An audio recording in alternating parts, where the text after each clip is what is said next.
Hello, and welcome to Learning English Weekend, the Sunday edition. I'm Christopher Jones Cruz in Washington. It's May 29th, 2016. It was on this day in 1990 that the Russian parliament elected Boris Yeltsin president. Now, here's what's ahead on today's program.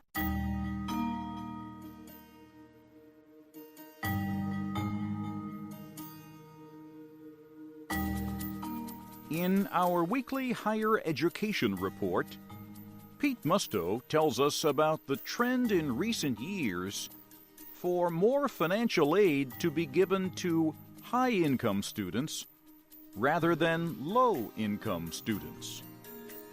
Even though the low-income students have a greater need, schools want to reward students with better grades. Then, Anna Mateo will be with us, as she is every Sunday, with Words and Their Stories. This week, she will tell us about the many American English expressions that use the word book. I think you should book some time in your busy schedule to listen to her report. And, as we always do on the Sunday edition of Learning English Weekend, we will present The Making of a Nation. This week in our series, we will tell you about President Calvin Coolidge. He became the country's leader following the unexpected death of Warren Harding. Coolidge took office during a time when some top officials were facing charges of corruption. So you can see, as always, we have a lot for you today. We're on the radio, on the web, and we come to you on a podcast. We are wherever you are. We're the voice of America.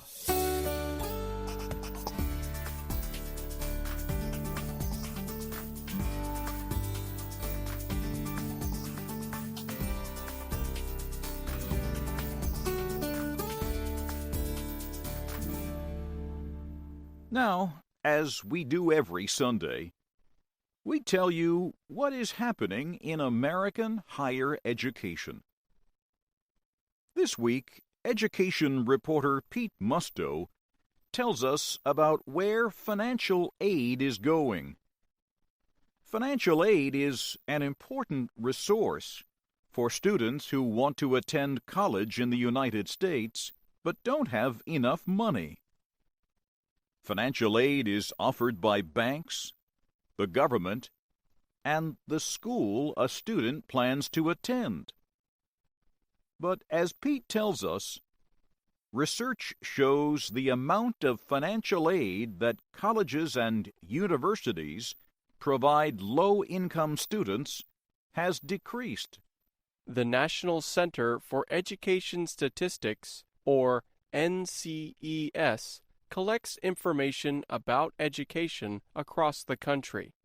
Last year, the NCES, a part of the Department of Education, reported that more than 41% of all full-time students attending college for the first time in 2014 received financial aid from their school.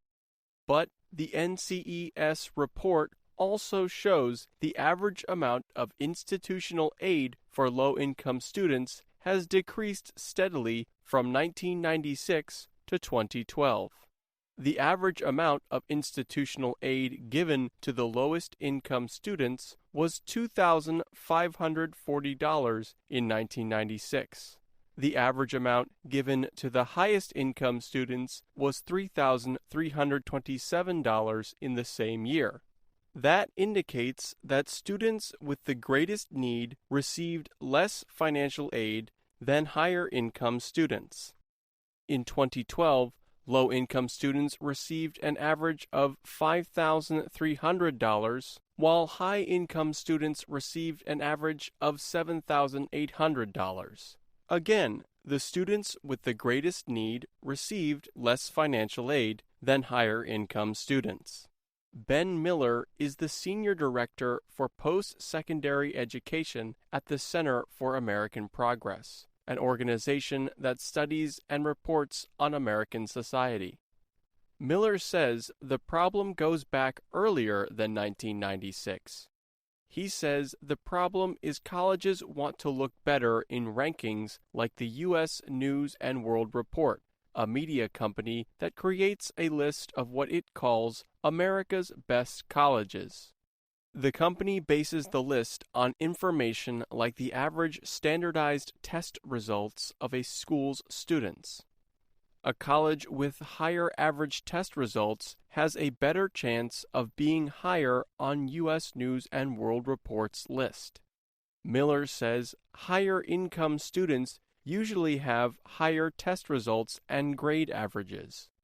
Schools have begun to use their institutional aid to try to appeal to those types of students.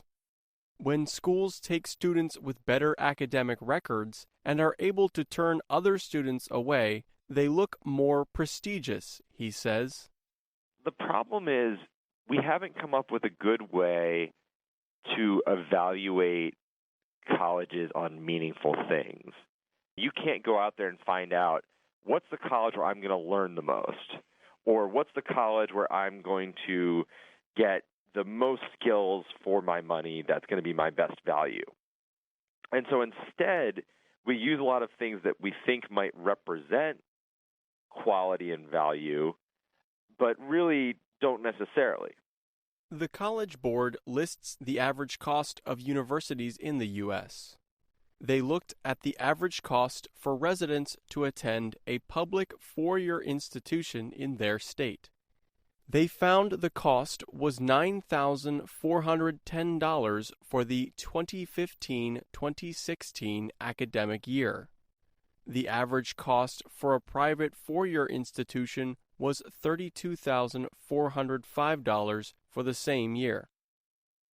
The U.S. government spent about $31.5 billion on Pell Grants in the 2013-2014 academic year. The Pell Grant program is the main source of federal financial aid. The government has offered Pell Grants since 1972. But Andrew Nichols says that federal financial aid alone is not enough to help low-income students. Nichols is the Director for Higher Education Research and Data Analytics at the Education Trust, an organization that fights for equal access to education for all people. Nichols helped write a report in 2015 on some of the problems low-income students face. This report said half the students using Pell Grants received a bachelor's degree within 6 years. About 65% of students who did not use Pell Grants received a degree in the same amount of time. This does not mean that students with more money are smarter, Nichols says. Working more than 15 hours a week can cause students to perform poorly in the classroom. So you don't have enough aid, so you need to work. And then when you start working, it takes away from your ability to focus on your studies. And then when that happens, you could possibly lose your scholarship, which could mean that you have less money. And so it's kind of a very ugly cycle that some students can get in. Nichols adds that a lot of African American, Latino, and first-generation students are often low income as well. These communities are often underserved. I'm Pete Musto. Thanks, Pete. Now, if it's Sunday, it's time for Anna Mateo and Words and Their Stories, one of our most popular programs. Today, she tells us just a few of the many ways speakers of American English use the word book.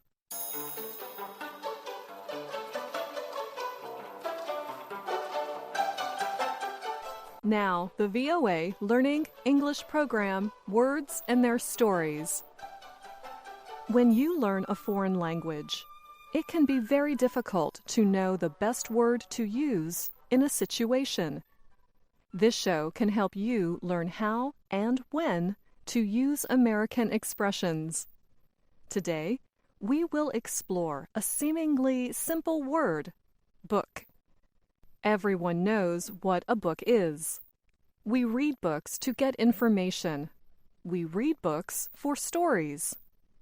A book can be like a time machine that takes a reader on a trip into the past or future.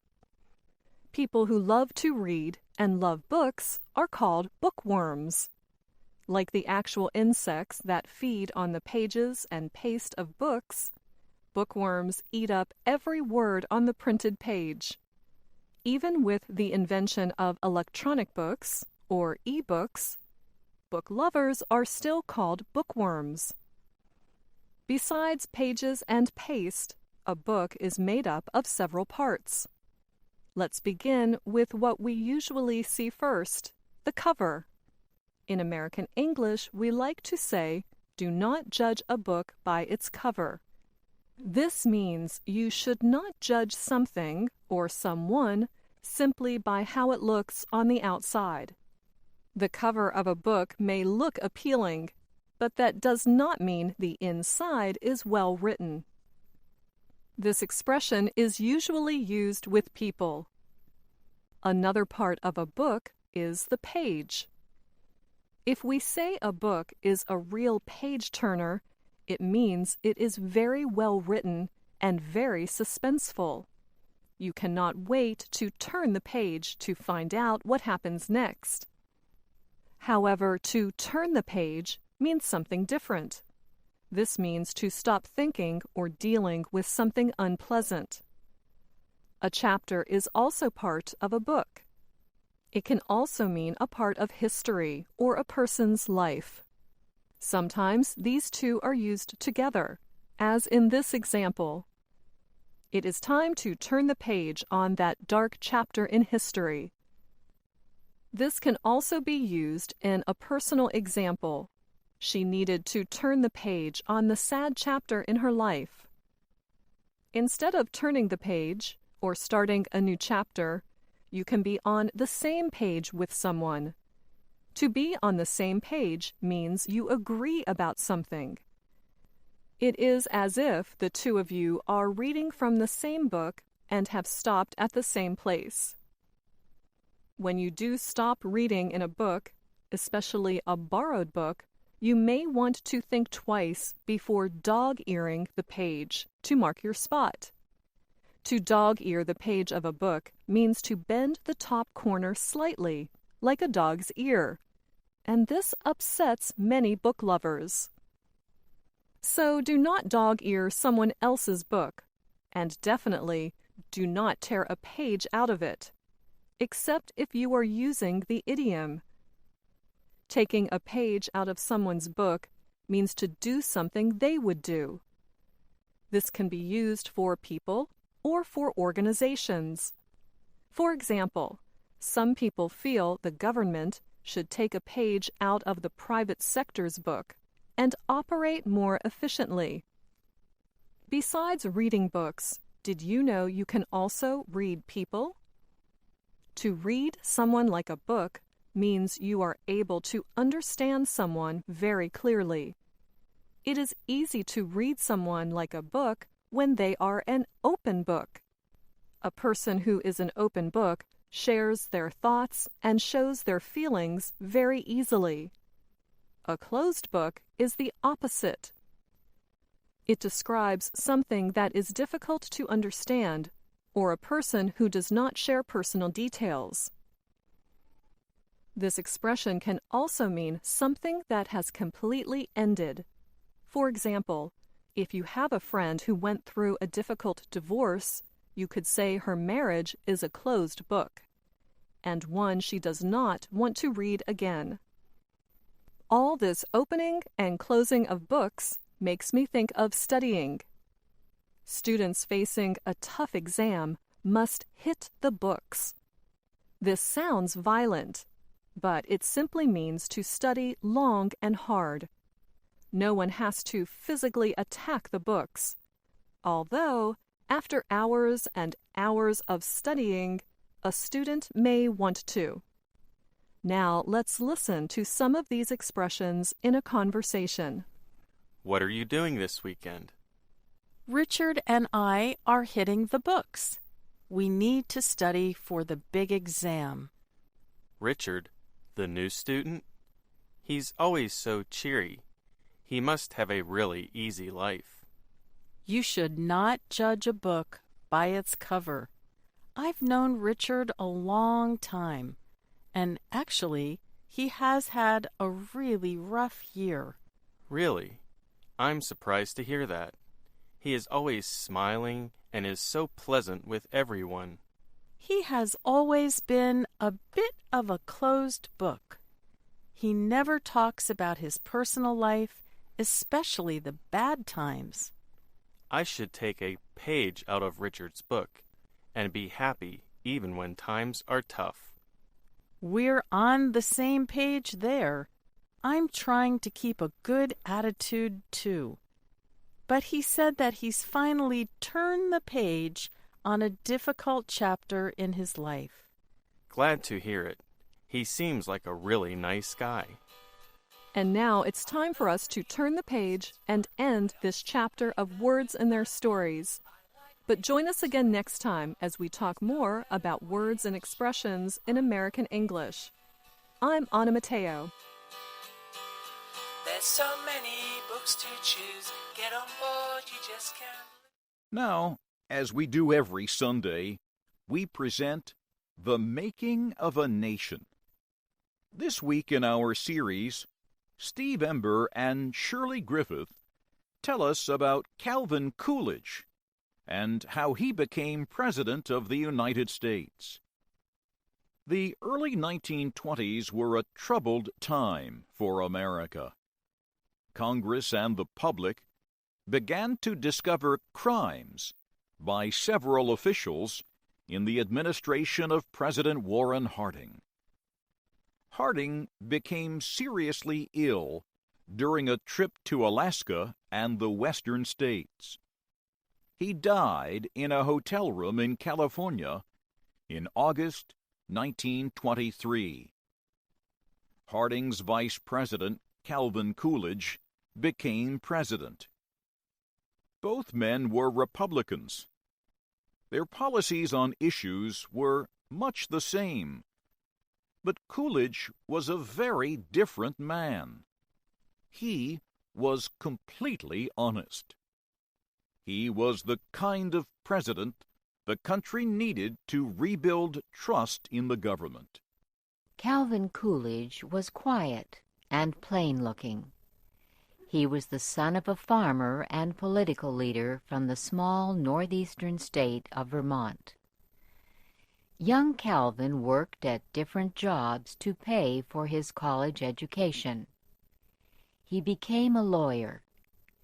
He moved to another northeastern state, Massachusetts, where he became active in Republican Party politics. First, he was elected mayor of the town. Then he was elected to the state legislature. Finally, he was elected governor of Massachusetts. It was as governor that Coolidge first became known throughout the United States. In 1919, a group of policemen in the city of Boston tried to start a labor union. This violated the rules of the police department. So the commissioner of police suspended 19 of the union's leaders. The next day, almost 75% of Boston's policemen went on strike. Criminals walked freely through the city for 2 nights. They robbed stores and threatened public safety. Frightened Americans all across the country waited to see what Governor Coolidge would do. He took strong action. He called on state troops to end the strike. He said, "There is no right to strike against the public safety by anybody, anywhere, anytime." Most Americans approved of what Coolidge did. The people of Massachusetts supported him too. They re-elected him governor by a large number of votes. Then in 1920, Republicans nominated Warren Harding for president. They nominated Calvin Coolidge for vice president. When President Harding died in California, Coolidge, his wife, and 2 sons moved to the White House. America's 30th president was, in some ways, an unusual kind of person to lead the country. He said little.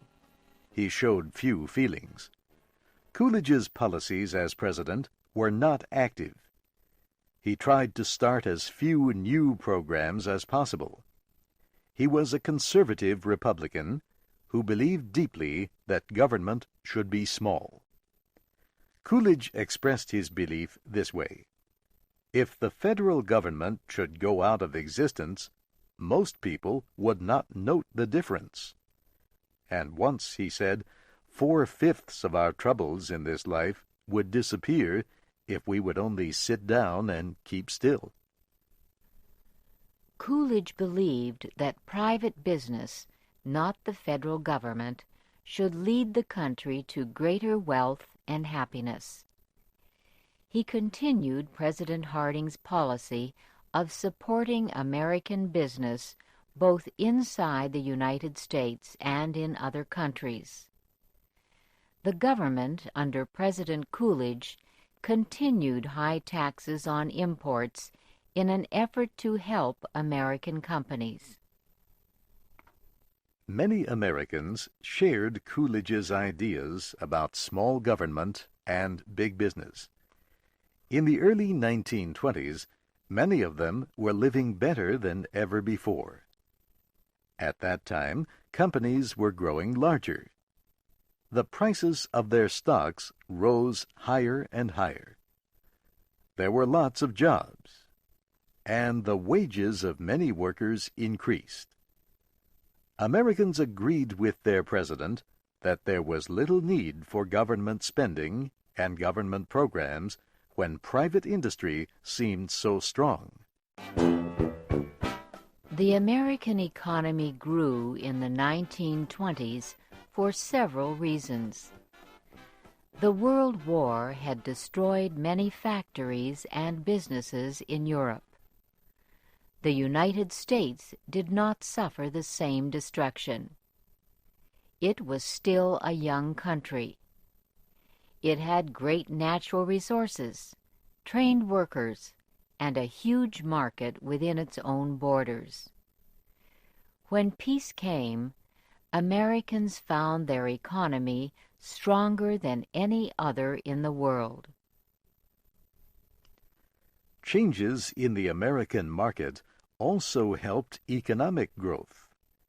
Installment buying became popular. In this system, people could buy a product and pay for it over a period of several weeks or months. The total cost was higher because they had to pay interest. But the system made it possible for more people to buy more goods. It also made the idea of borrowing money more acceptable to many Americans. The growing importance of the New York stock markets also helped economic growth in the 1920s. Millions of Americans bought shares of stock in companies that seemed to grow bigger every month. Such investment almost became a national game.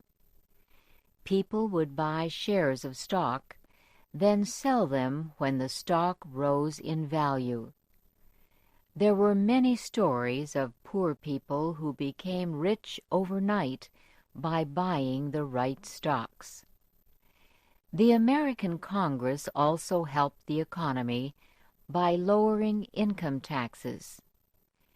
People had more money to spend on new goods. Another important reason for economic growth was a change in the way American companies were operated. During the 1920s, the idea of manufacturing goods in the most scientific way became very popular. The father of this idea of scientific management was an engineer, Frederick Taylor. Mr. Taylor developed a system to study manufacturing. He studied each machine involved in the process. He studied how much work each person did. He studied how goods moved from one part of a factory to another. Then he offered ideas to business owners about ways to produce goods faster and for less cost. Taylor's ideas of scientific management appealed to business owners. Automobile manufacturer Henry Ford proved that the ideas could work in his new car factory in the state of Michigan. Ford used the assembly line system of production. In this system, each worker did one thing to a product as it moved through the factory. This helped cut prices and increase wages. Ford and other businessmen learned a great deal about how to control costs, set prices, and decide how much to produce. All these changes in production and marketing helped Ford and other American companies grow larger and stronger. Henry Ford's Model T car became popular throughout the country. So did other new products: radios, refrigerators for cooling food, vacuums to clean carpets, ready-made cigarettes, beauty products. Americans in the 1920s began to buy all kinds of new products they had never used before. Calvin Coolidge was in the White House. However, business led the nation. Times were good. Americans trusted business and its leaders. It became an honor to call someone a businessman. Colleges organized business classes. Middle-class citizens in almost every city and town gathered to discuss business ideas. President Coolidge spoke for millions of Americans when he said, "The chief business of the American people is business." Coolidge represented traditional values and the simple way of life. He knew exactly how every dollar he earned was saved or spent. And he spent no more money than was necessary. The strange thing was that Coolidge was extremely popular with a public that was spending large amounts of money. Some economic experts warned that the country's quick economic growth would end in depression.